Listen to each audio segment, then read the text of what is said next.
nos vuelve a tocar un tema de Roma. Hemos visto puro Roma conmigo este año. Vimos a Calígula y al otro Malulo, al de los Hunos, Aníbal, iba a decir, ven que estoy ya con la memoria media mal, Atila.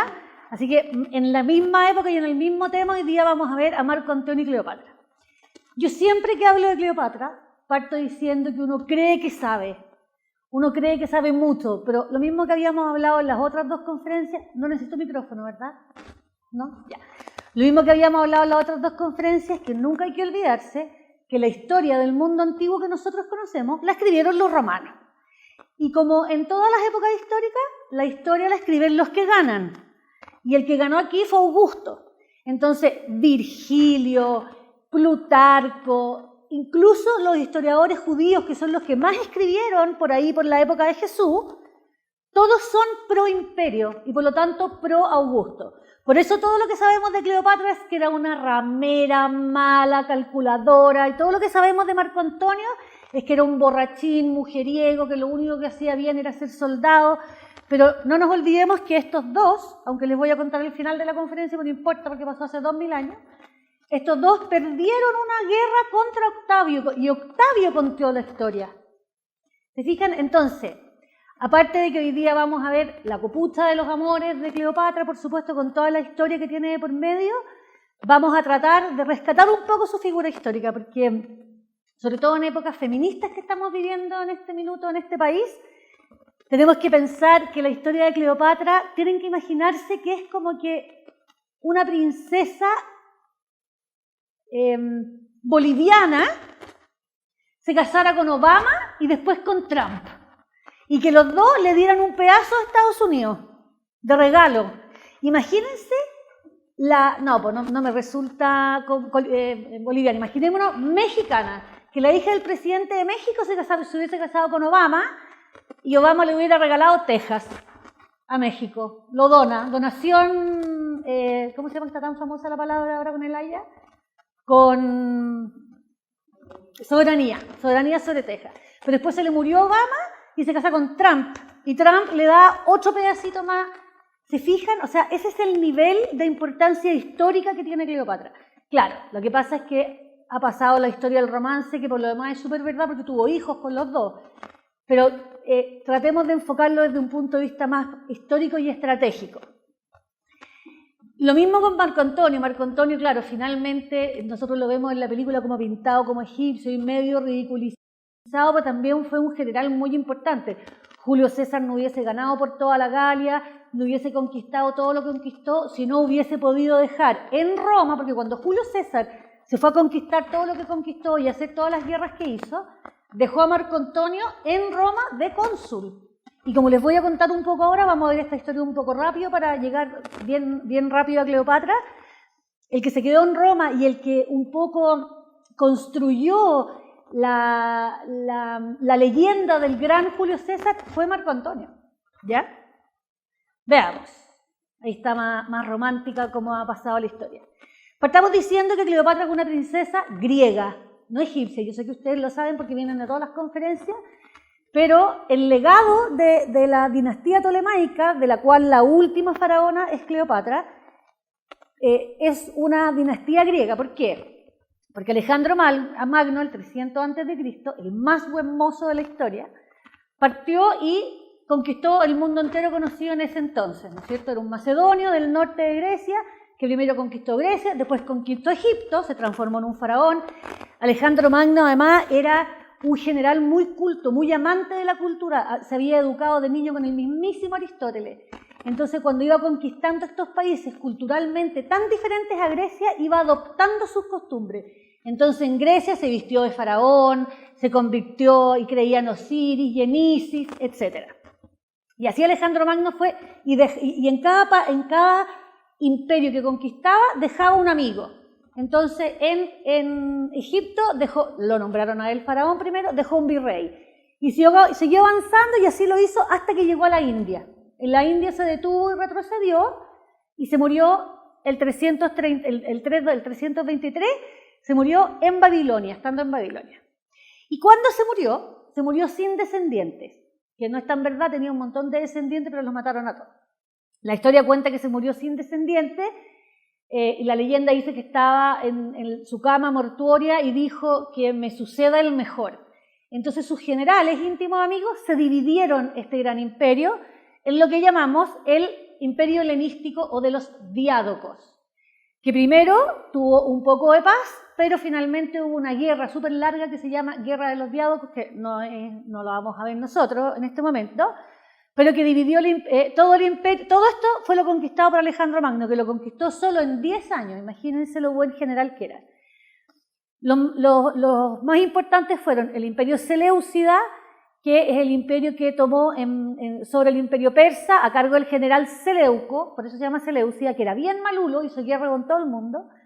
Toda la parte de Grecia quedó con otro general, y Egipto quedó a cargo del general Ptolomeo, que era hijo de un íntimo amigo de Alejandro que se llamaba general Lagos. Por eso la dinastía se llama Ptolemaica o Láguida. Si lo leen por ahí, Láguida son los Ptolomeos. Y el general Ptolomeo, que era muy joven, formó una dinastía en que todos los hombres se llamaron Ptolomeo y todas las mujeres se llamaron Cleopatra. Entonces es fácil de memorizar, pero al mismo tiempo es bien confuso. Imagínense que esta dinastía comenzó aquí el 320 o el 330 a.C., y murió el 20 a.C. con la muerte de Cleopatra, ¿ya?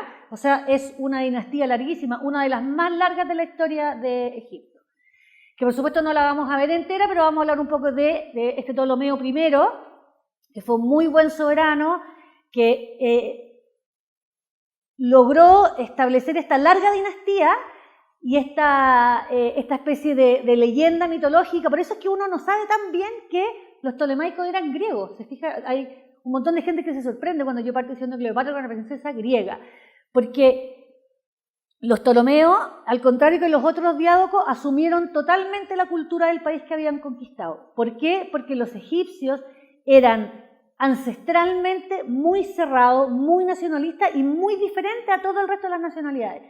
Si hubiesen sido generales griegos, con esa cosa parada aquí, con largas espadas, y si hubieran seguido adorando a Zeus y a Poseidón, probablemente se les hubieran levantado los egipcios. Entonces, muy inteligentemente, los Ptolomeos se transformaron en faraones.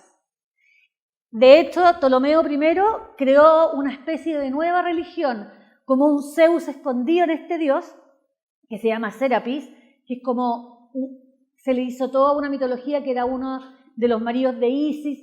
Produjo una integración gigante que devino en una nueva cultura y en una nueva dinastía.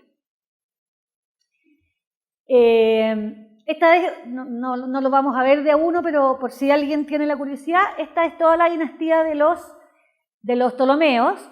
Todos estos primeros Ptolomeos, hasta el quinto, fueron, a pesar de que se vestían de faraones y que cambiaron de religión, fueron más bien generales griegos, y por lo tanto hicieron crecer muchísimo el imperio. Pero como pasa siempre en las dinastías en que siempre en la historia pasa esto, cuando uno estudia historia tiene que aprenderse este esquema, y ahí cualquier imperio que estudie es el mismo esquema. Los que forman el imperio son en general gente que se esforzó mucho por formar el imperio, son generales que desde chicos tuvieron un sueño y qué sé yo. Pero ya cuando las generaciones empiezan a nacer en la corte y no tienen que luchar por nada, se empieza como a degenerar el espíritu de la dinastía y finalmente terminan cayendo. Eso mismo le pasó a los Ptolomeos. Ya en el Ptolomeo VI y VII empezaron las crisis de sucesiones. Además, hay otra cosa aquí, que cuando los griegos hicieron cortes en Oriente, pasaron a tener harem. Por supuesto que los griegos en Grecia no eran de los más monógamos del mundo, pero no tenían en ningún caso un harem con 12 mujeres de todas las nacionalidades, porque ese es el origen del harem. No es por tener muchas mujeres, sino que unas de Bactria, las otras del sur, las otras del norte. Uno hace alianzas militares con distintos lugares y se cierran con un matrimonio. Entonces, en este harem hay un montón de mujeres que todas quieren que su hijo sea el siguiente rey, o todas quieren que su hija sea la que se case con. Imagínense la bolsa de gatos que es el harem, una cosa espantosa. Entonces los niños criados en ese harem, y los egipcios se criaban en el harem hasta los 10 años, empezaron entre ellos a luchar por el poder y se empezó a desvirtuar la la dinastía. Perdón. El último de los Ptolomeos es este, que es Ptolomeo XII, que le decían Aulete significa flautista, imagínense. Porque los otros se llamaban el Salvador, el que ama a su hermana, el que viene de lejos, y este se llama el flautista. O sea, él era más que nada un muy buen músico. Y este Ptolomeo es el padre de Cleopatra. ¿Qué pasó? Que este Ptolomeo, Ptolomeo VII, se peleó con Antíoco. ¿Se acuerdan que era otro general de Alejandro Magno que había hecho el imperio seleucida y que dominaba en Persia? Y entraron en guerra. Y entonces Ptolomeo VII hizo algo que definió el destino de Egipto. Pactó con Roma. Que aquí era cuando caían todos los imperios de esta época. Pactó con Roma y Roma le dijo, ok, yo te defiendo, pero a cambio tú vienes siempre a pelear mis guerras, y les puso un montón de condiciones. Y a partir de aquí, todo lo que hacían los Ptolomeos necesitaban el permiso de Roma, que de a poco, y con la fuerza militar, que era algo que los romanos hacían mejor que nadie en el mundo, terminan haciéndose de los otros imperios sin ni siquiera tener que pelear. Y entonces siguieron todos estos Ptolomeos, Ptolomeo Soter II, con Alejandro. Si están en la misma línea es porque se pelearon. Finalmente, este Ptolomeo Auletes tuvo todos estos hijos. Pero este Ptolomeo ya era un títere de Roma, y los egipcios lo veían como un títere de Roma. Ya ni siquiera hablaba egipcio, solamente hablaba griego y latín. No así sus hijos, que habían sido criados en el harem y que conocían mejor la idiosincrasia egipcia. Por ejemplo, Cleopatra solamente hablaba egipto. Sabía hablar, por supuesto, parto, griego, latín, la habían educado a la manera griega, pero ella solo se expresaba en egipcio. Entonces, la gente la quería mucho.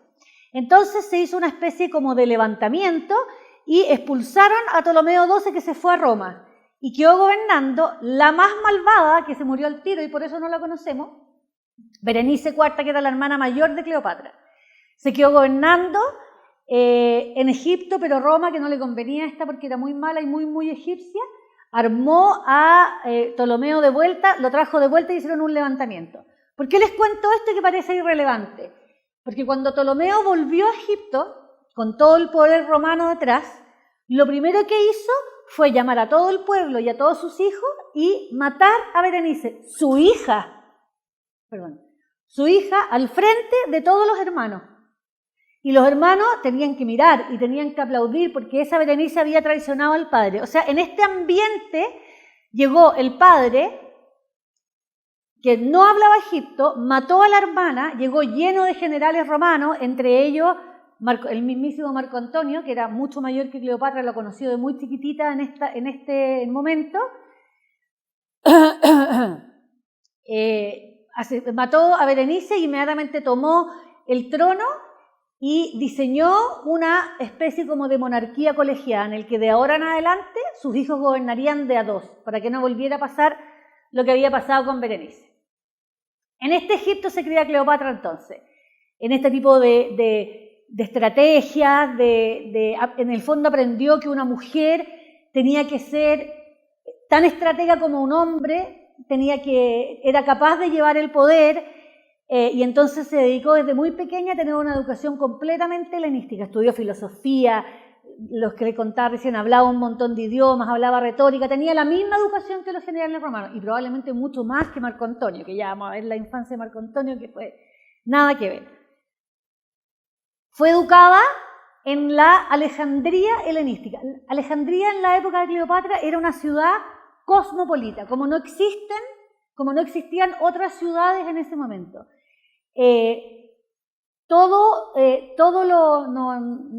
No podemos hacer historia comparada, pero en este momento se estaban escribiendo los textos de la Biblia, por ejemplo, en Alejandría. Habían muchos judíos en Alejandría escribiendo textos. La biblioteca rebosaba, la Ilíada y la Odisea se leían en Alejandría, se hablaban todos los idiomas, venía gente de todas partes. Esa era la característica de la Alejandría de la época. Por eso la biblioteca y el faro son tan legendarios y son tan importantes. Y en esta Alejandría se crió Cleopatra, que era una ciudad muy lujosa, muy grande. Dice la leyenda que estaba completamente tapizada de mármol, esa foto es muy mala, y que la biblioteca crecía y crecía, y aunque se veía con una forma egipcia, por dentro parecía pirámide, dicen, parecía tumba de pirámide, estaba entera llena de jeroglíficos. En realidad lo que guardaba eran los textos. Hay de todo, ¿no es cierto? Hay todo tipo de plano. Y estaba el templo más importante, que es el Sarapeion, que es donde le digo que alojaban a esta divinidad sincrética entre lo egipcio y lo romano y lo griego que había inventado este general Ptolomeo I. Y hay le muestro mucho porque hay mucha arqueología. Hay poca arqueología de las personas de Cleopatra, a pesar de que vamos a ver al final de la conferencia que como en Egipto es uno de los pocos países de esa zona que hoy día se puede hacer arqueología, se ha encontrado últimamente mucho. Pero las monedas y los edificios de Alejandría es lo que más nos habla de la infancia de esta princesa. Eso es lo que está hoy día. Con respecto al físico de Cleopatra, que la cinematografía la ha querido siempre mostrar como súper sexy, una mujer físicamente despampanante, la verdad es que parece que no. Volvemos a nuestro copuchento de siempre, Plutarco, que nos da unos detalles de la historia de Roma que son siempre muy útiles. Él mismo la describe así, textual. Se pretende que su belleza, considerada en sí misma, no era tan incomparable como para causar asombro y admiración, pero su trato era tal que resultaba imposible resistirse. Los encantos de su figura, secundados por las gentilezas de su conversación y por todas las gracias que se desprenden de una feliz personalidad, dejaban en la mente un aguijón que penetraba hasta lo más vivo. Poseía una voluptuosidad infinita al hablar y tanta dulzura y armonía en el son de su voz que su lengua era como un instrumento de varias cuerdas que manejaba fácilmente y del que extraía como bien le convenía los más delicados matices del lenguaje. Imagínense que Plutarco es un historiador de Augusto y así se refería a Cleopatra, o sea, tiene que haber sido una mujer muy inteligente, muy culta y muy encantadora. No así los dibujos más de la época basados en la arqueología y en la genética, la verdad es que no es la Leonor Varela de la película que vimos nosotros de Cleopatra. Estas esculturas son las más antiguas que se conocen de Cleopatra, todas mostrándolas como una princesa griega, porque son esculturas romanas, ¿no es cierto? Ninguna escultura sale con el tocado egipcio, por ejemplo, siempre sale como una princesa griega, en esa y en esta ya más aguileña, al estilo griego. Y en la moneda, esta es la moneda más antigua que se conoce con la cara de Cleopatra. Este es Marco Antonio.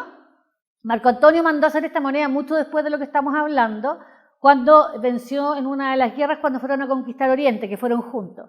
Entonces aquí dice Antonio, Armenia vencida, de victa, ¿ven? Y esa es la cara de Marco Antonio. Miren la pobre Cleopatra.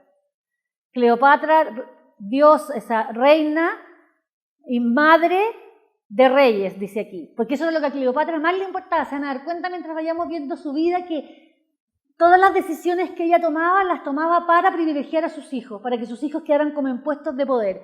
Incluso en esta moneda, madre de reyes. Madre, claro, una madre que sus hijos son reyes, eso dicen en realidad. Pero miren la cara, no muy agraciada. Y esta se hizo en época de Cleopatra. Ahí va. Hay que ver la belleza de la época, eso sí, nariz aguileña. Mi marido tiene nariz aguileña y está muy orgulloso de su nariz así. Yo le digo de pico del oro, pero él le dice aguileña griega. En cambio, la imaginería egipcia la dibuja de esta manera, como una diosa egipcia muy cercana a Isis y sobre todo a la diosa Maat, que no alcanzamos a ver mitología egipcia, pero es una diosa que tiene que ver con la armonía y con el paso del tiempo y el equilibrio. Les quedé contando entonces que Ptolomeo XII, antes de morir, había creado una especie de monarquía colegiada en el que hacía que dos quedaran gobernando y Cleopatra quedó gobernando con uno de sus hermanos. Aquí también uno cree que sabe, pero sabe poco, porque Cleopatra tenía 3 hermanos hombres. Los 3, por supuesto, se llamaban Ptolomeo, 13, 14 y 15. Y con los 3 fue reina. O sea, se casó con los 3 y los 3 fueron correyes de su reinado. Da lo mismo cuándo fue uno y cuándo fue el otro, pero toda esta guerra de la que vamos a hablar ahora no es siempre con el mismo hermano, son siempre hermanos menores que ella además. Y como eran hermanos menores y como eran hombres, ella no tenía tutores, Ella era pura experiencia política, ¿no es cierto? Ella había sido la preferida de su padre. En cambio, estos niñitos, que eran mucho menores que ella, siempre tenían un tutor, y el tutor siempre es medio maquiavélico en la historia. ¿Se han fijado? El tutor del que va a ser rey siempre van a ver todo lo que se equivocan los tutores de estos Ptolomeos. Cuando empezó a gobernar, apenas se murió Ptolomeo XII, y Cleopatra empezó a gobernar con Ptolomeo XIII, que era un niño de su época. Ella fue por un par de años la reina indiscutida de Roma. Gobernaba, se sentaba en su cetro, la gente le pedía consejo, y durante esos años a Egipto le fue muy bien. Pero en esta época, que es una época súper oscura, en general en la historia antigua, entre el 40... entre el 40 y el 30 más o menos antes de Cristo sucedieron cambios climáticos y hambruna, no solamente en Roma y en Egipto, sino que en muchas partes. Tan graves que el 49 le pegó a Egipto, que Egipto es puro trigo. Egipto nunca, bueno, ahora sí, pero históricamente nunca había tenido sequías, nunca había tenido hambruna, porque es un país muy, muy fértil y muy, muy rítmico. La subida y la bajada del Nilo no dependía de cosas estacionales como en el resto del mundo. De hecho, si uno estudia el mito del diluvio, que no se lo voy a explicar, no se preocupen, que es un mito que es transversal a toda la historia de la humanidad. Existen los mayas, en los incas, en los chinos, en todas partes, en toda Europa, en toda América, en toda el Asia, pero no en África. En Egipto no hubo diluvio. Probablemente porque está más alto, porque el Nilo lo contuvo, no se sabe, pero no hay ni arqueología ni mitología diluviana. Nada que ver con la conferencia de Egipto. El punto es que el 49, mientras Cleopatra estaba siendo la reina de Egipto, le pegó esta crisis, se produjo una guerra civil, y en esta guerra civil los tutores de Ptolomeo fueron como más habilosos y Cleopatra se tuvo que arrancar. Y se arrancó a Siria, donde empezó a juntar un gran ejército para enfrentarse a su hermano, ¿no es cierto? Para enfrentarse en guerra civil. Y estaban en esto, había juntado su ejército, y al mismo tiempo en Egipto, Ptolomeo XIII, con estos tutores, Potino, hasta los nombres de los tutores son famosos, se están preparando cuando en Roma surge la guerra civil entre Julio César y Pompeyo, y cambió el mapa de Europa y del Asia. Sin entrar en detalle, estos dos generales, que en este momento eran amigos, los dos formaban parte del primer triunvirato de la historia. ¿Se ubican más o menos en la historia de Roma? Estamos hablando del final de la República, cuando ya Julio César ya había metido sus manos en la política, y por lo tanto este ritmo republicano que había tenido Roma por 300 años ya no era tal. El imperio estaba creciendo muchísimo, y mientras el imperio romano crecía, las magistraturas políticas como que se congelaban. Entonces, el cónsul, que siempre duraba un año, en épocas de guerra era vitalicio. O si Julio César decía, yo me voy a ir a conquistar toda la Galia, mientras conquistaba la Galia tenía derechos de cónsul, era el procónsul de las Galias. ¿Se fijan? De alguna manera se había filtrado este camino de la República del Imperio en las magistraturas romanas. Entonces Julio César, que era par con Pompeyo, pero que pertenecían a facciones diferentes, porque Roma ya estaba dividido y había tenido una primera guerra civil, antes está la segunda guerra civil, y había tenido una primera guerra civil entre populares y optimates, o sea, entre el partido del pueblo y el partido de la aristocracia, que eran todos aristócratas, pero unos aristócratas representaban más el sentir popular y tenían más puestos políticos que representaban a la plebe, y ese sector estaba protagonizado por Julio César, y el otro sector de los optimates, que representaban mucho más a la oligarquía y por lo tanto los intereses del Senado, representados por Pompeyo. Pero por este breve momento César y Pompeyo eran amigos y los dos eran parte del primer triunvirato. Entonces Julio César se fue a conquistar la Galia y le fue increíble. Todos pensaron que no le iba a ir tan bien porque los bárbaros eran muy temibles en la Galia, imagínense a Asterix y Obelix. Pero Julio César le fue bien. Y después de unos años juntó otra cosa. En esta época los generales eran dueños de sus legiones. O sea, si Julio César partía con 2 legiones, por ejemplo, legiones es una cantidad de soldados y una cantidad de centurias, va lo mismo, pero es un ejército, un pedacito de un ejército. Si le iba muy bien y llegaban otras 2 legiones a compartir el botín, porque se enriquecían muchísimo si conquistaban un imperio nuevo, ¿no es cierto?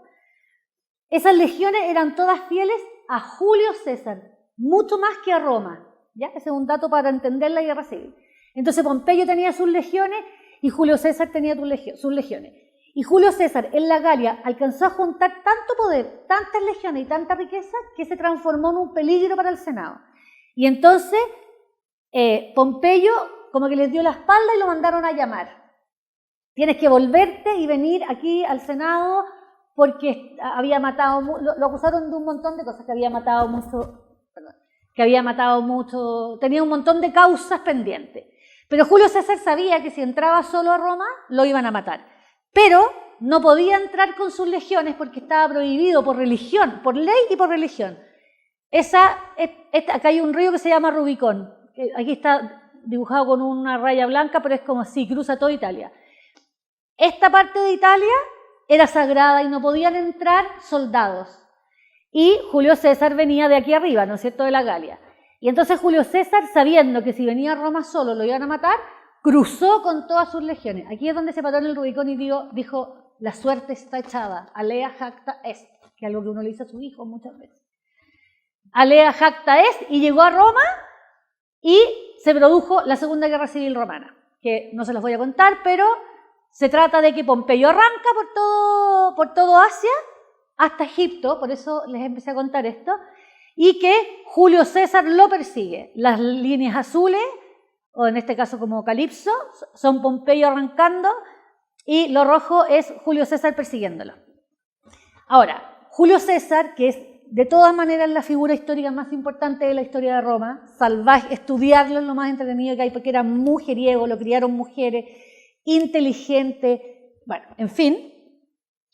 Julio César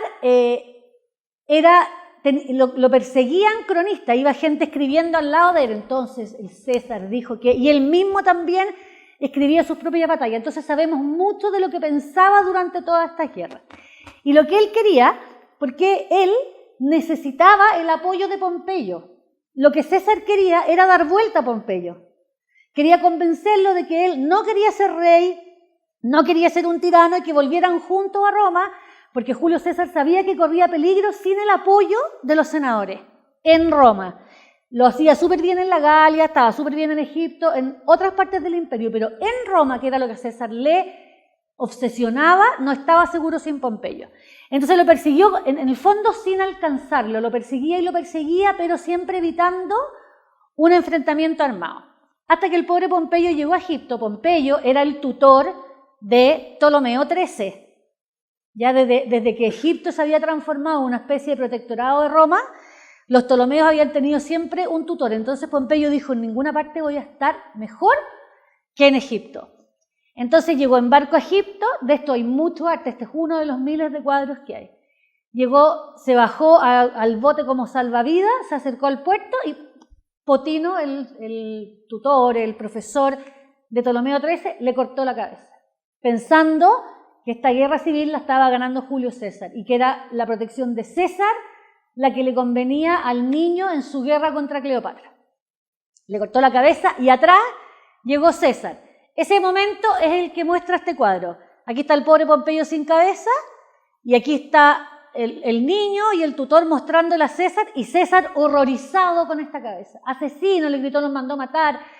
La familia está todavía en el barco, la familia de Pompeyo los protegió. Bueno, hay un montón de historiadores que dicen que en el fondo, en su interior, tenía una alegría inmensa, pero en realidad políticamente no le convenía, así que le vamos a creer. Se bajó entonces y se quedó en Egipto para ordenar esta guerra civil que había entre Cleopatra y su hermano. Y aquí nos cuenta el mismo Plutarco, para que vean que no es copucha del cine, que Cleopatra estaba en Siria, ¿no es cierto? Se había ido arrancando la guerra civil. Y no podía entrar porque todas las puertas de la ciudad estaban custodiadas por los protectores de Ptolomeo. Entonces se envolvió en una alfombra y entraron unos para regalarle una alfombra a Julio César. Esto lo cuenta un historiador de la época, parece mentira de Steven Spielberg, pero fue tal cual. Y entonces desenrolló la alfombra y salió Cleopatra al frente de Julio César, de un Julio César de 52 años, con una Cleopatra que todavía no tenía 18. Entonces ahí tuvieron la conversación, las conversaciones correspondientes. Dice la historia que Cleopatra se quedó a dormir con César y que en la mañana, cuando llegó Ptolomeo, el niño, ya después de haber dejado descansar a su invitado durante toda la noche, entró y estaba con su hermana y le tiró la corona y le gritó traición y comenzó una guerra. ¿Ya? Si es buena la coputa. A pesar de que esta historia media de amor tórrido lo cuentan los historiadores de Julio César y de Augusto, debe ser verdad porque de esa relación nació Cesarión. Que, de nuevo, no podemos saber si era hijo de Julio César o no era hijo de Julio César, y no se los cuento como copucha, sino que como, imagínense la importancia política de que tu hijo sea hijo del rey o no sea hijo del rey. Pero debe haber sido porque los romanos le tuvieron pavor. Fue la obsesión de Augusto, después de las guerras con Marco Antonio, perseguirlo y perseguirlo y perseguirlo hasta matarlo. Así que probablemente este niño, que Cleopatra lo protegió tanto que se sabe muy poco de su infancia, debe haber sido hijo de Julio César y de hecho está representado al estilo egipcio en muchos templos egipcios. Este, por ejemplo, es el de Dendera. ¿Le apuesto que han viajado a Egipto aquí? Este es el de Dendera que muestra a Cleopatra con Cesarión. Sabemos porque así lo dice en los jeroglíficos. Aquí la misma Cleopatra en el mismo templo de Dendera mandó a hacer un gran Horus protegiendo a este niño. ¿Ven? Ese es Cesarión.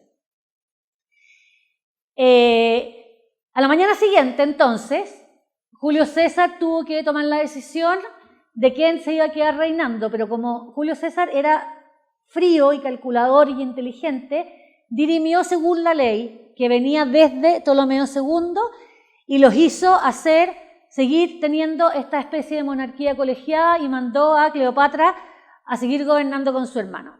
Pero Ptolomeo no quiso y le declaró la guerra a Julio César, rodeó con todos sus barcos la Alejandríada donde estaban César y Cleopatra. Julio César estaba sin tropas, estaban lejos, no alcanzaban a llegar, entonces mandó a quemar los barcos de los egipcios y de aquí viene la leyenda de la quema de la biblioteca de Alejandría. Por eso dicen que lo hicieron los romanos, porque al mandar a quemar los barcos quemó el puerto y como todo estaba en el puerto se quemó el faro, se quemó la biblioteca. Pero es algo bastante legendario, probablemente se debe haber quemado después en las guerras. Pero esto se llama las guerras alejandrinas. En esta guerra se murió Ptolomeo XIII, se ahogó con el peso de su propia armadura de oro, dicen los cronistas, y quedó Cleopatra como dueña y ama y señora de Egipto, de su propio país, del imperio. Ahí viene el legendario viaje por el Nilo, que los cronistas lo nombran como una especie de luna de miel, pero seguramente era un recorrido por los nuevos graneros de Roma, en el fondo, ¿no es cierto? Y se fue Julio César de vuelta a Roma porque estaba en guerra civil y Cleopatra quedó como reina. De hecho, Cleopatra lo convenció de llevarse a su hermana, la única hermana que le quedaba, como trofeo de guerra. Ustedes saben que los romanos no mataban a los generales que vencían y los paseaban por las calles de Roma como en una especie de jaula. Entonces César se llevó a Arsinoe, aunque después en Roma la liberó. Pero eso es otra historia. Después Cleopatra partió a Roma. En las películas y en la literatura novelada sale en general que Cleopatra fue a Roma con Cesarión. O sea, ¿han visto las películas? Esto no aparece en ninguna fuente. Las fuentes solamente dicen que Cleopatra viajó a Roma y que volvió de Roma llena de gloria. Toda la entrada de Cleopatra como con camello, y eso es cinematográfico, y seguramente si hubiese sido tan verdad, las fuentes lo dirían, y si hubiese ido con el niño a Roma lo hubieran matado, yo creo personalmente. No hay ninguna evidencia histórica ni arqueológica de esta visita específicamente, pero de haber existido tiene que haber sido aquí, al tirito después de que César se fue, porque a pesar de que ella volvió llena de gloria a Egipto, tuvo la mala suerte que le mataron a Julio. La mala suerte para Cleopatra, de que quedó sin el apoyo maravilloso que tenía, y este niño, hijo de reyes que tenía, ya no le servía para nada, pero maravillosa suerte para Marco Antonio, que es el que ahora entra a protagonizar la segunda mitad de nuestra historia. Marco Antonio era mucho menor que Julio César. Julio César nació el 100 a.C. y este tenía por lo menos 20 años menos. Era de la familia de Julio César, era un joven noble, pero que se le murió su papá cuando era muy chiquitito, y la mamá se fue a vivir con la familia de Julio César. Y estos niños crearon como una banda que el mismo Plutarco dice frecuentando casas de apuestas, dándose a la bebida y viéndose involucrados en escándalos amorosos. O sea, Marco Antonio era bien desordenado, muy mujeriego, o así lo quiere demostrar la historia. Debe haber sido porque lo mandaron a estudiar como a Grecia, o sea, lo sacaron de Roma durante una buena parte de su infancia y recién volvió para la guerra que se fue Julio César a la Galia. Y en la Galia se transformó en el gran general que todos sabemos. Dicen las pocas crónicas que se refieren exclusivamente a Marco Antonio, porque sabemos mucho de Marco Antonio por los cronistas de César, pero las pocas crónicas que se refieren exclusivamente a Marco Antonio lo describen como un gran general, como muy valiente, muy osado. Y a mí se me imagina, de todo lo que he leído de su biografía, que tiene que haber sido muy encantador.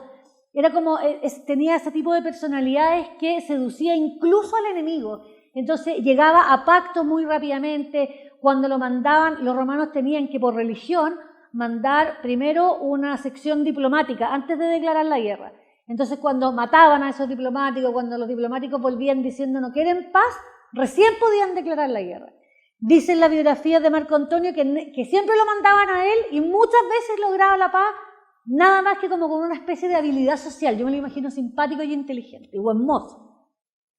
Íntimo amigo de Julio César, y tonto no debe haber sido, porque a pesar de que lo describen como livianito, fue cónsul muchos años, fue procónsul muchos años, cuando apareció la figura de tribuno de la plebe, porque dentro de los cargos diplomáticos del Senado romano, casi todos eran pertenecientes a la oligarquía y a la, quiero decir agricultura, ¿ves? Estoy loca como cabra, y a la aristocracia, Entonces se creó un cargo que se llamaba tribuno de la plebe, que lo elegía la plebe y que no tenía muchos derechos, pero tenía uno muy importante que era el derecho a veto. O sea, todos los cónsules y los senadores podían hablar semanas, y el tribuno de la plebe podía decir eso no, y tenía derecho absoluto a veto. Ese cargo lo usó mucho tiempo Marco Antonio. O sea, tiene que haber tenido muchas habilidades políticas. Y van a ver ahora con respecto, de hecho, por ejemplo, que esto sale siempre en las películas y lo describe Plutarco, así que debe haber sido verdad, en un momento en que está el pueblo celebrando a Julio César, que según él no quería ser rey, perdón,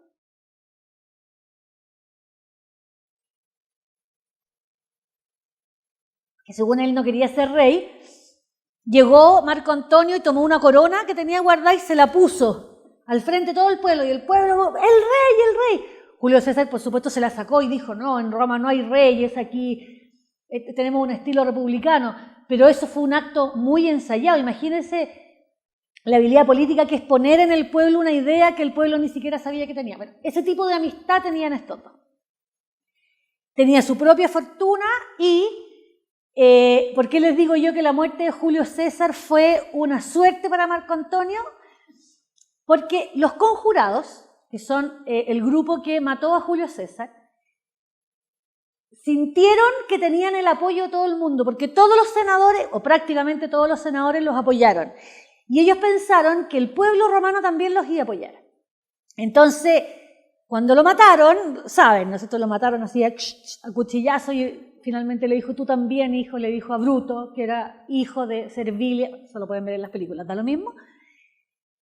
Quedaron tan felices y había sido tan exitoso, imagínense el miedo que debían haber tenido de enfrentarse a Julio César, que era como Dios, había conquistado Europa completo, se fueron a celebrar y en vez de deshacerse del cuerpo, que era el plan original, era tirarlo al Tíber, lo dejaron a los pies de Pompeyo, encontraron que era directivo dejarlo a los pies de la estatua de Pompeyo. Y se fueron. Y Marco Antonio guardó el cuerpo y desfiló con el cuerpo de Julio César por días. Lo puso en la mitad del foro romano, con la misma ropa ensangrentada, la gente lo pudo tocar, le hizo unos funerales como que se hubiera muerto un dios. Duró días. De hecho, cuando finalmente lo iban a incinerar, los romanos se incineraban, lo iban a llevar a los campos de Marte, que era el lugar donde se producían estas piras funerarias, y la gente de Roma no dejó mover el cuerpo y lo quemaron ahí mismo, en el foro romano. Y dicen, las crónicas cuentan que la gente tiraba la silla y tiraba los pedazos a la gran pira funeraria que ardió por días. Hay toda una mitología al respecto de la muerte de César. De hecho, los historiadores de Augusto, que va a ser el primer emperador, Virgilio y todos esos que son más poéticos, describen la muerte de César idéntica a la de Cristo. Hubo rayos y se partió la tierra y justo en el momento del último daga hubo un gran terremoto. O sea, además hay una cosa climática relacionada con la muerte de César. ¿Y eso qué produjo en el pueblo? Ha muerto un dios.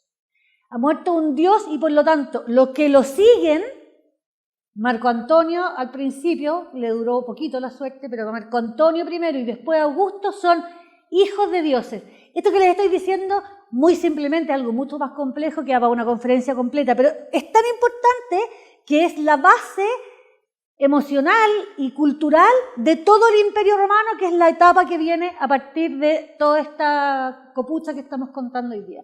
O sea, Marco Antonio y Julio César fueron los últimos cónsules y Augusto, que es el que le sigue, fue el primer emperador. Se acaba la república y empieza el imperio. Así de coyuntural es este momento que estamos hablando. ¿Ya? Le puse harto color para que salgan de aquí encontrando que Cleopatra es imprescindible en la historia de Roma. Entonces, esto es lo que quiere mostrar esta pintura, ¿no es cierto? Que también hay muchísima. Ahí el cuerpo de César, Marco Antonio diciendo un panegírico que parece que era, pero que la gente lloraba y lloraba, todos tirándoles cosas a Roma y los conjurados tuvieron que esconderse y arrancar. Y de hecho, en la historia de Roma lo que viene ahora es una guerra de los herederos de César, que son solamente Marco Antonio y Octavio, persiguiendo a los conjurados.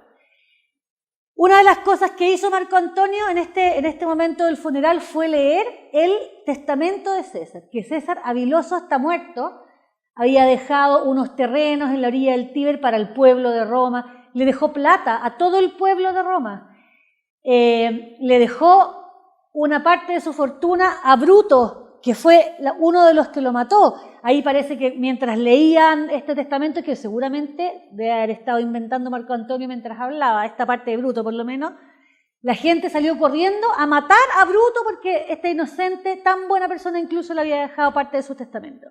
Y finalmente termina dejándole su fortuna personal y su cargo político, no a Marco Antonio, sino que a su sobrino sanguíneo, que era Octavio, que hasta entonces era un cabrito medio flacuchento y muy estudioso, que no había ido a ninguna guerra y que nadie le tenía mucha fe. Pero no vamos a hablar de él tampoco hoy día, no me dejen cambiar el tema, nada que ver eso. Entonces se forma el segundo triunvirato. El primero había sido el de César y Pompeyo. El segundo es de Antonio, de Octavio y de Lépido. Se juntan primero, su idea original es perseguir a los conjurados. No eran nada de amigos los tres, pero sí tenían en común que tenían que exterminar esta especie de poder aristocrático que quedaba aún en la vida de estos que habían salido arrancando, y viene la guerra de perseguir los conjurados, que finalmente los encuentran y los matan, algunos se suicidan. Cuando termina esa guerra, se dividen el imperio, no se lo dividen en propiedad, sino que se dividen, tú vas a proteger esto, yo voy a proteger esto. Se fijan, no es como una división entre tres reyes, como quien divide el imperio entre sus hijos. No es una división política, sino que una división más que nada de protectorado, porque cuando cambia una dinastía en general se producen muchos levantamientos. Entonces Antonio se fue al oriente, Lépido se fue a África, está mal en este mapa. Octavio se quedó con Italia y con Roma y la Galia. Lépido con el norte de África y el sur de España, y Antonio se fue al Asia. Se estableció en el Asia, y aquí parte esta historia, que les insisto, tiene que haber tenido mucho amor. Yo sé que es sospechoso que uno se enamore 2 veces en el mismo año con tanta pasión y tanta locura, pero Cleopatra, vayan siguiendo la historia, Cleopatra pierde y pierde y pierde todo el rato. O sea, Marco Antonio y Cleopatra perdieron por culpa del amor que se tenían. Y eso a mí me parece que es prueba de veracidad del amor que tenían, porque si uno hubiese dejado al otro, se había transformado en el rey de Egipto, en la reina de Roma, ¿ya?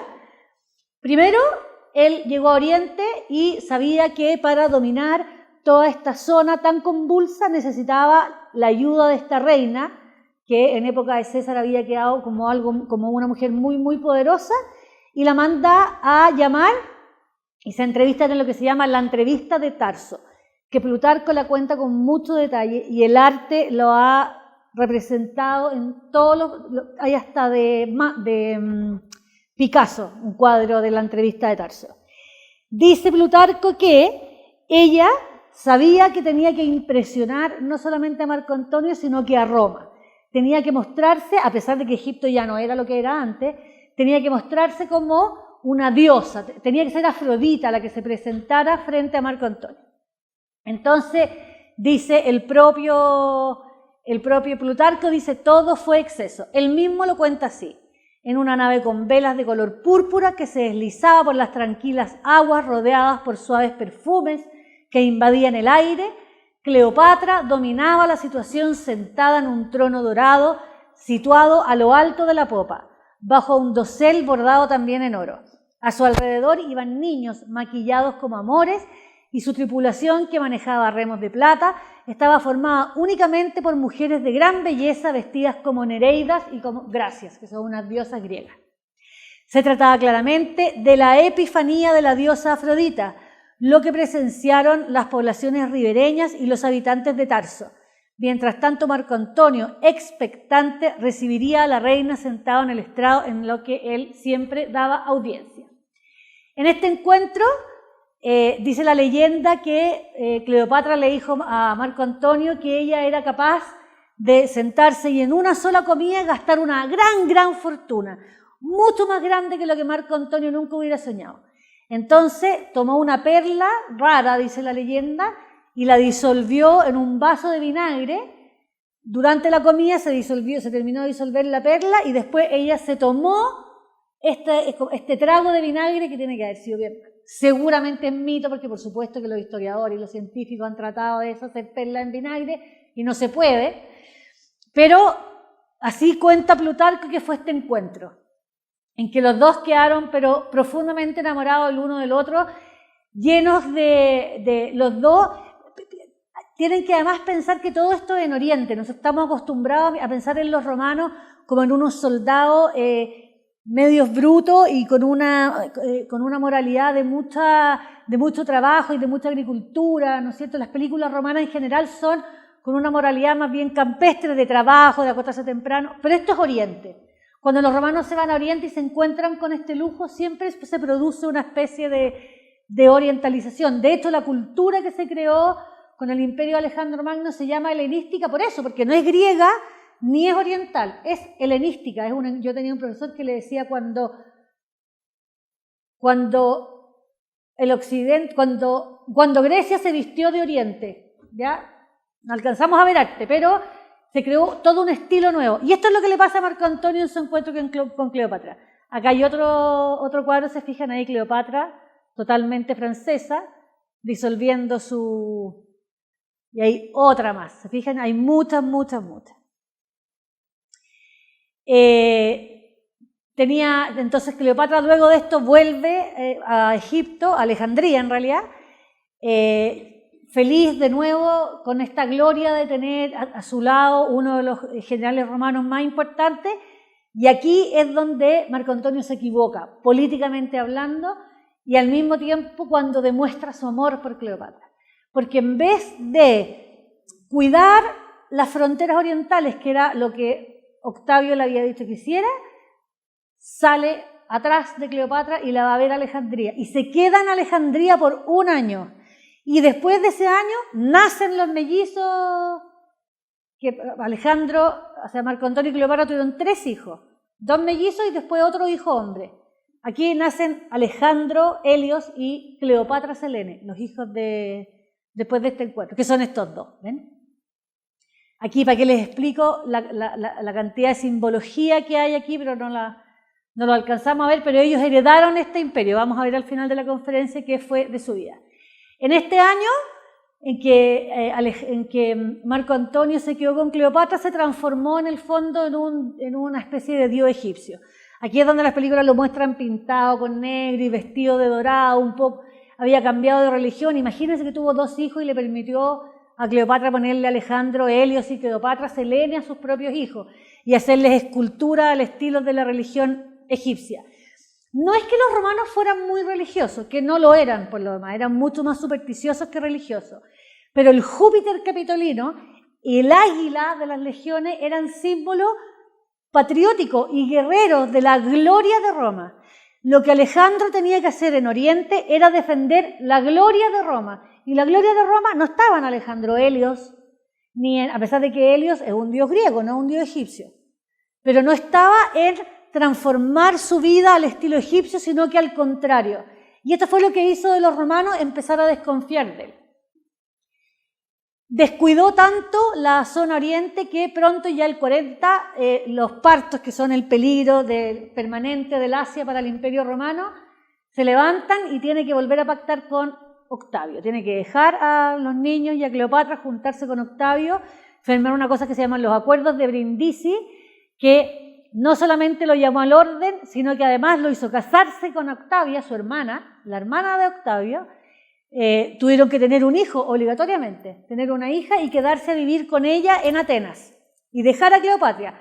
Cleopatra, imagínense, ofendidísima con los acuerdos de Brindisi porque él no se había casado con Cleopatra. Él tenía primero una mujer en Roma y su segunda mujer era esta Octavia, que al parecer era muy religiosa y muy fina, y al final va a demostrar ser una bien gran mujer. Se instala entonces en Atenas con su nueva mujer y con su nueva hija y comienza a reconquistar todo el Oriente. Pero lo primero que hace es mandar a llamar a Cleopatra, porque no puede conquistar el Oriente sin la ayuda de Egipto. Manda a llamar a Cleopatra y Cleopatra, ofendidísima, pone un montón de condiciones, que son lo que terminó por sepultar a Marco Antonio en Roma. Primero exigió que Cesarión fuera reconocido como hijo de Julio César. Y por lo tanto, fíjense lo que significa políticamente, por lo tanto tenía mucho más derecho a la herencia de Julio César que el propio Octavio. O sea, Cesarión, al que más amenazaba era Octavio, que era el rey del mundo en este momento. Después exigía que Alejandro reconociera la paternidad de Alejandro y de Cleopatra y exigía que, como hijos de Marco Antonio, estos niños recibieran territorios no en Roma, por supuesto, pero sí se quedaran gobernando sobre los territorios orientales de África y del Oriente. ¿Qué creen ustedes que dijo Marco Antonio? ¡Qué bueno! Y se produjeron las donaciones de Alejandría, que son ya el quiebre definitivo entre Octavio y Marco Antonio. Le entregó a Alejandro Helios, quedó como rey de Armenia y el territorio parto, que ni siquiera estaba pacificado. Los partos ni siquiera habían sido sometidos todavía. Ptolomeo Filadelfo, que no les he contado, pero nació un tercer hijo entre estos dos. Ptolomeo Filadelfo quedó como el rey de Siria, Fenicia y el Asia Menor.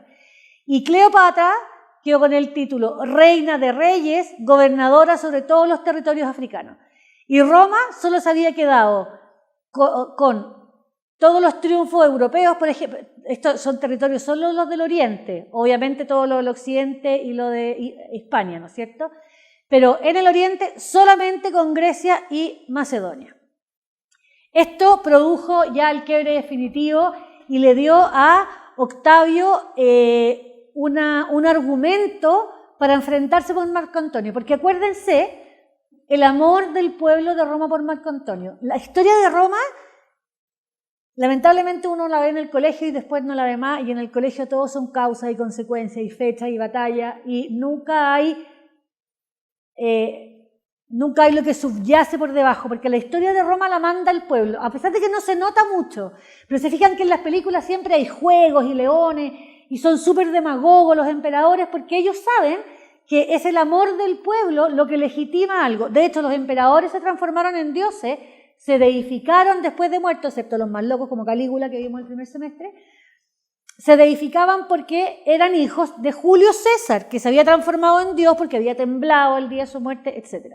Entonces, este Marco Antonio, por loco que estuviera, por egipcio, aunque ahora parecía que era Dionisio, seguía siendo el preferido del pueblo romano. Seguía siendo un soldado bonachón y valiente que era capaz de perder la vida por Julio César. Y por lo tanto Marco Antonio necesitaba un argumento que no atacara a Marco Antonio, que no fuera una guerra civil, que no fuera romanos contra romanos, y por lo tanto acusó a Cleopatra. Y así nació la leyenda de la ramera, hechicera, maliciosa, come hombres, que con sus encantos de hechicera era capaz de convencer a un general romano. ¿Quién se cree eso? Los romanos se lo creyeron. Imagínense lo hechicero, lo bruja que hay que hacer para seducir a los dos generales romanos más importantes de la historia de Roma. Bueno, se produjo la ruptura definitiva, empezó toda esta propaganda negativa en la que, por un lado, Marco Antonio decía que Octavio se estaba transformando en un tirano, que era pecado, que era como el demonio en Roma, no se podía decir eso. Se estaba transformando en un tirano y que el triunvirato era mentira y que todos tenían que hacer lo que Octavio decía, y al mismo tiempo Octavio decía: Marco Antonio está hechizado por esta hechicera egipcia, miren cómo se ha echado a perder la gloria de Roma y qué sé yo. Lo que Cleopatra quiere, dijo Octavio, es crear una monarquía helenística con capital en Alejandría para competir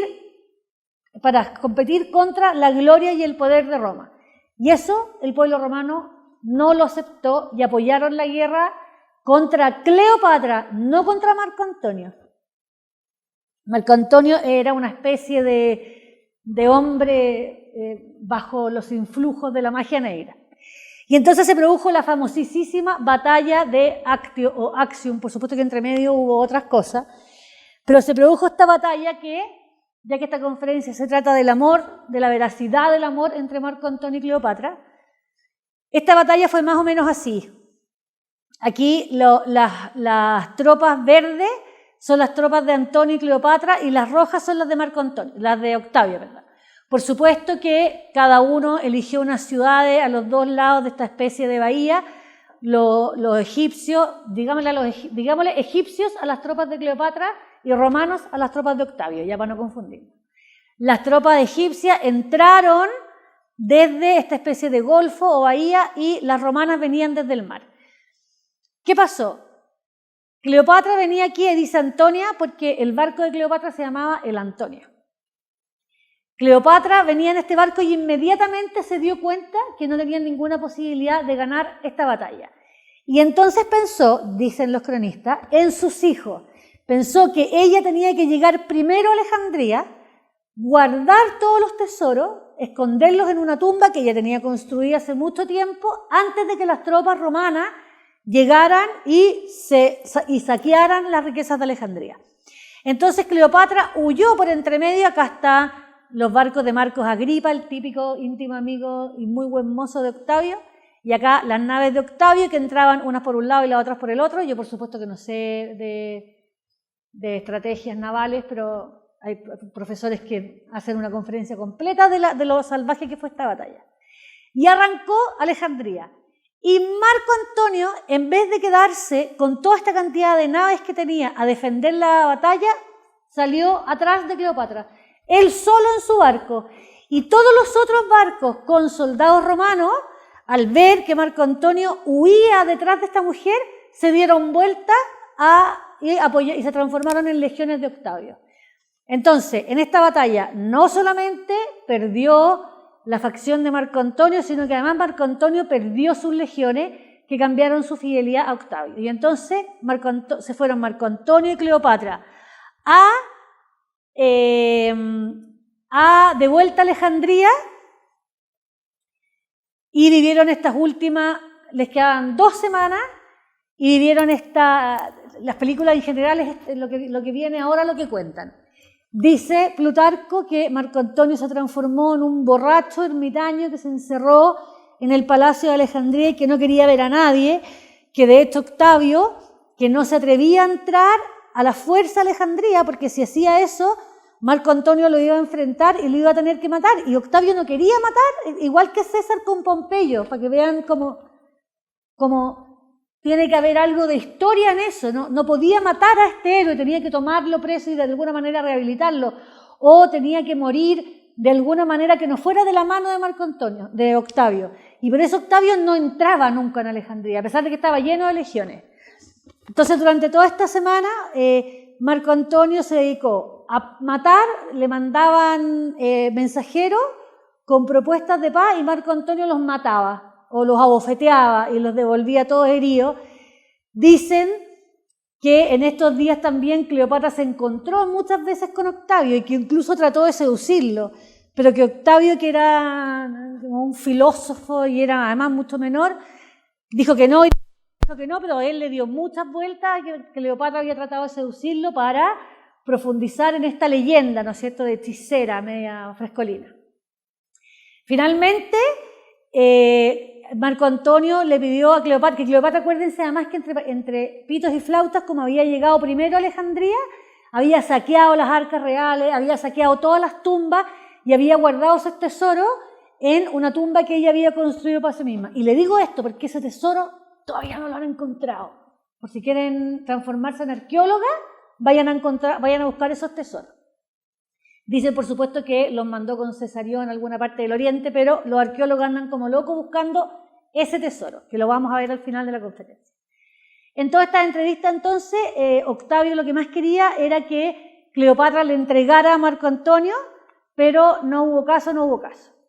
Y en esto, Cleopatra se asustó y se encerró en su tumba. Y al más puro estilo Romeo y Julieta, a Marco Antonio le dijeron que Cleopatra se había suicidado. Entonces, Marco Antonio se suicidó con una daga. Hay unos que dicen que se suicidó él mismo, pero otros cronistas más malos dicen que le pidió a un soldado que lo mataran. Pero Cleopatra estaba viva, igual que Romeo y Julieta. Entonces, le llevaron el cuerpo a Cleopatra y Cleopatra se volvió a juntar con Octavio y aquí lo engañó. Dice que Octavio, aunque no se enamoró de Cleopatra, igual lo hizo tonto.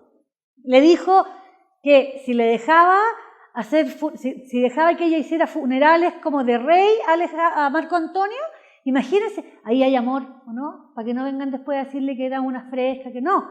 En los últimos momentos, ella podría haberle entregado el cuerpo de Marco Antonio y haberse quedado como reina de Egipto. Eso es lo que Octavio le ofreció, te quedas como reina de Egipto, yo mato a Cesarión, eso sí, la condición era siempre tienes que entregarme a Cesarión. Tú te quedas como la reina de Egipto, vasalla de Roma, me pagas impuestos. Y Cleopatra le dijo, bueno, vamos a hacer eso, con la condición de que yo en vez de entregarte el cuerpo de Marco Antonio, me dejas hacerle un funeral.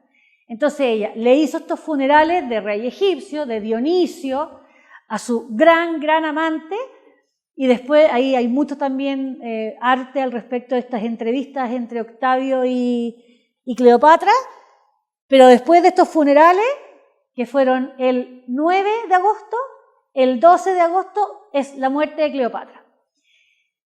¿Cómo murió Cleopatra? Hay 10 cronistas y los 10 cronistas cuentan historias diferentes. Lo que más veces se dice es que ella manejaba muchos venenos. Ella había sido educada desde niña en las hierbas, era como media doctora. Entonces, históricamente lo que más tiene sentido es que ella haya consumido veneno. Además, para que ustedes sepan, en la historia, estadísticamente, las mujeres se suicidan con veneno, hoy día con pastillas. Nadie puede comprar veneno, no hay para qué, además. Pero en la época en que uno no se podía morir de sobredosis de pastillas, las mujeres morían con veneno. ¿Pero qué pasó? Bueno, hay otros historiadores también que cuentan que entre sus tejidos tenía algunos de los palillos y tenía como unas dagas envenenadas, que es lo mismo.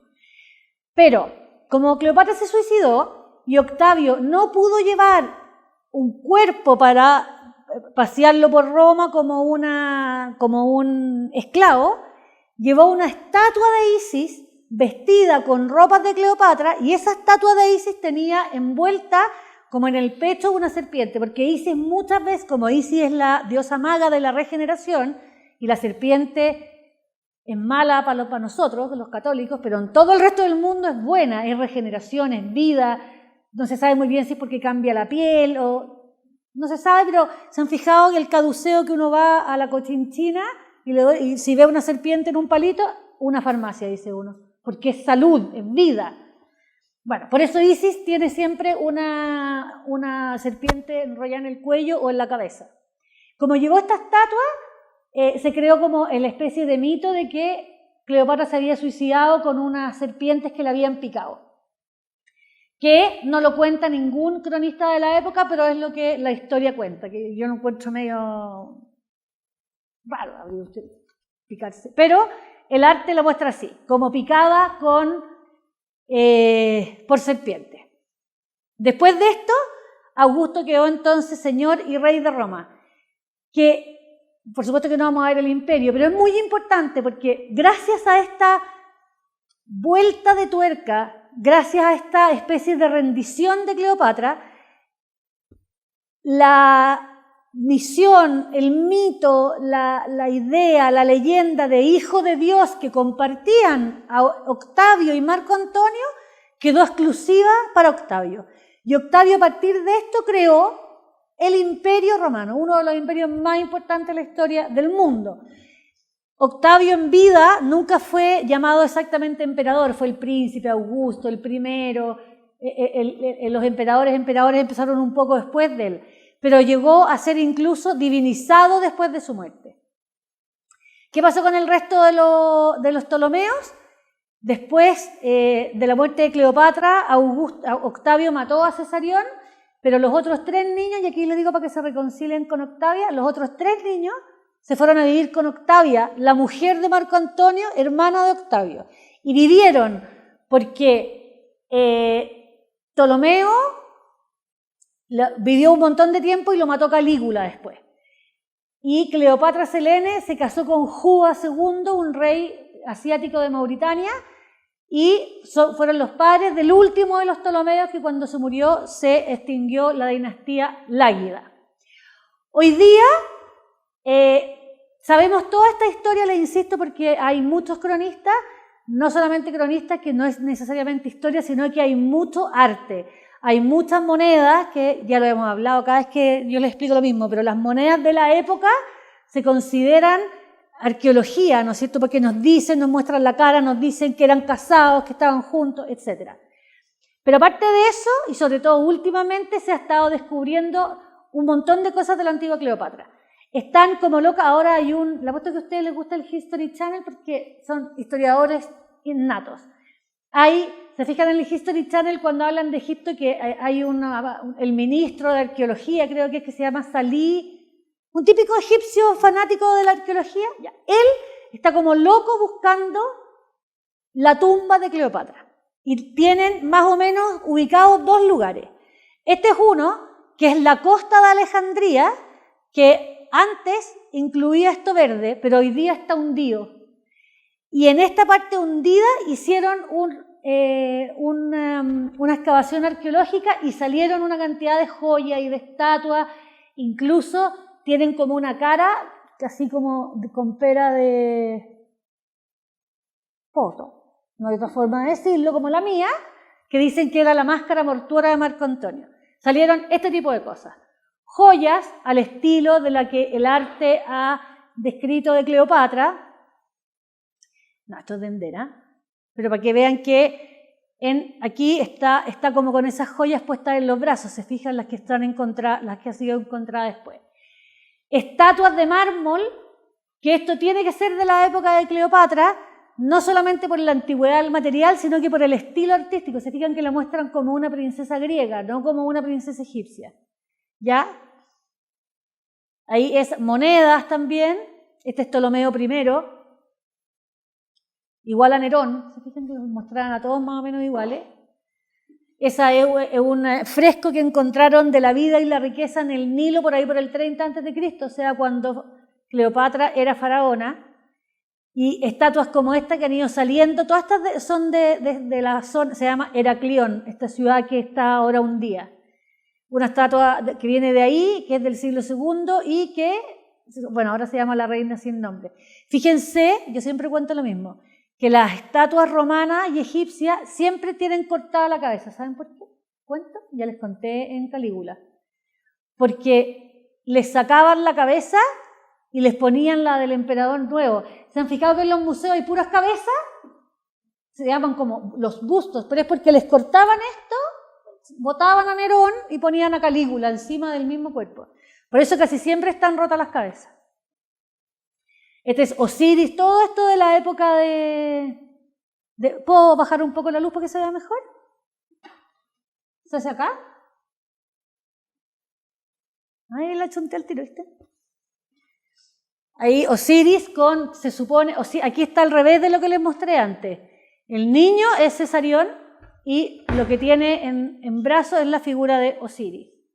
Esto, según este ministro de Arqueología, está prácticamente seguro que es la cabeza de Cesarión. De nuevo, fíjense, la pura cabeza, sin el cuerpo. Porque es un niño no egipcio, no tiene carita de egipcio, pero con el nemes egipcio, vestido como un rey egipcio. Bueno, hay muchas joyas al estilo de Cleopatra. Este es Ptolomeo XII, el padre de Cleopatra, ¿se acuerdan que le decían el flautista porque era un títere de Roma?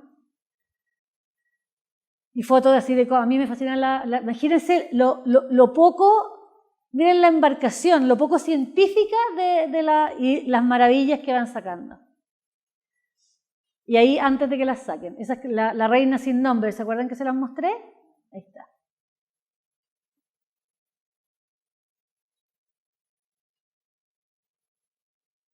Ptolomeo XII de nuevo, vestido como de mujer. Y este es el otro lugar que recién acaban de abrir la puerta, el 2005, pero 10 años no es nada en arqueología porque hay muchas leyes.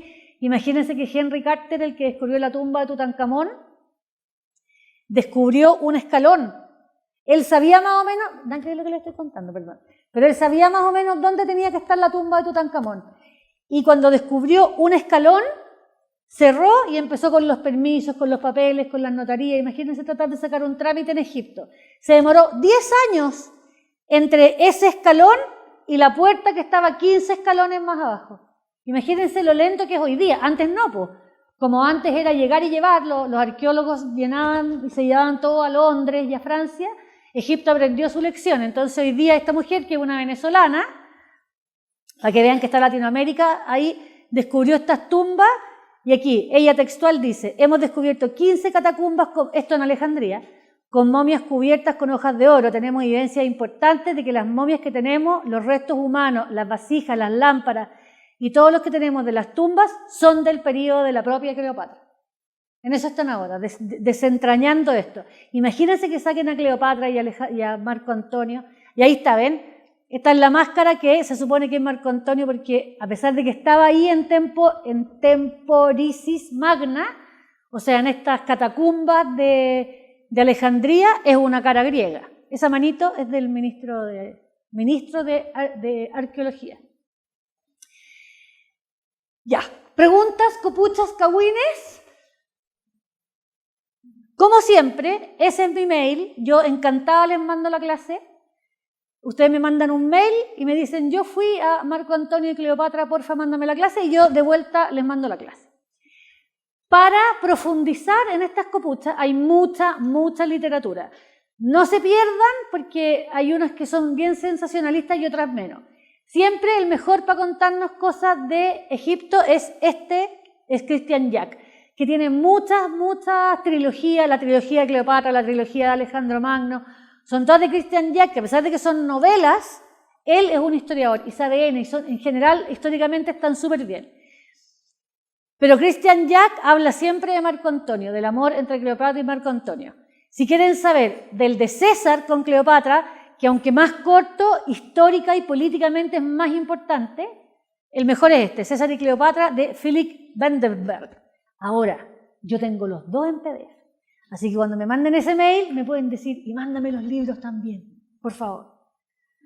¿Ya? ¿No tienen preguntas? Puchas, cagüín. puntualidad inglesa. Muchas gracias.